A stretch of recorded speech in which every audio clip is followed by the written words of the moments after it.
Got my 1988 Chevy G20 camper van.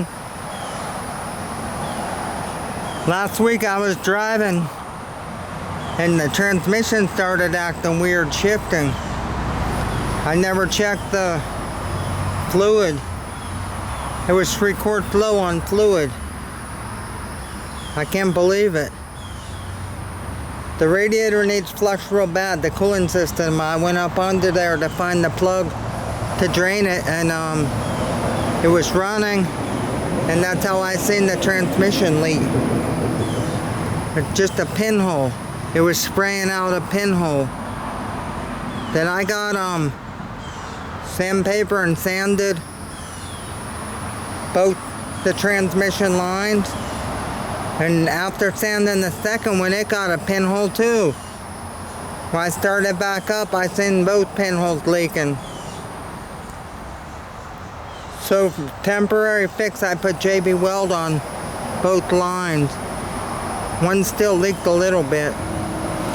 Anyways, I want to get away from the metal lines.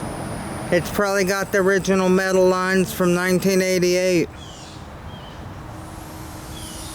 So I had custom made lines made of rubber. Goodyear rubber made one of them. And they only had the fittings for, they only had 2 of these fittings. They're push-on fittings. They're quick connects that stay on there. They will not come off. So, they were only able to make one line because they only had 2 of those connectors. So I had to go to Hosen Hydraulics in Clearwater, Florida. They made me the second line. They wanted more for those connectors than it would have cost to make a whole new line almost. They want $19 just for the connectors. It's the same exact hose that Goodyear rubber has. It's made by Parker. It's good to 350 pounds pressure. So I'm gonna have rubber hose up under there. They said it'd last 10 years. I don't want to put no more metal hose and have it rust all over again. I can't believe I went back to Hosen Hydraulic. Once I took 2 transmission lines for a Toyota motorhome, and they made one of them perfect, and the other one they didn't bend as good when it wasn't right. And they wanted to take it back and give me my money back. They didn't want to make another line. I can't believe them.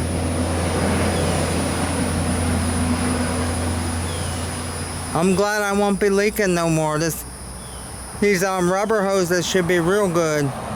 They're made to hold transmission fluid, probably gasoline and hydraulic fluid. I forget what they called them. They're a heavy hose though.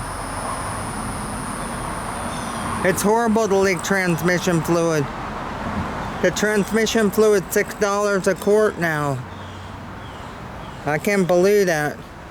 It takes that AF, the Dextron 3. Now they say you can use Dextron 6 too. I really like this van. I don't like the transmission. It's a TH400 with no overdrive. If it had overdrive transmission, the 700R4, it would get a lot better gas mileage. I'm glad the transmission won't be leaking no more. The motor doesn't leak no oil. Who knows when the rear end has last been changed, the differential fluid. I try to get the mechanic to do it, but he's always busy. I even have the gear oil, special Lucas heavy duty oil to put in it.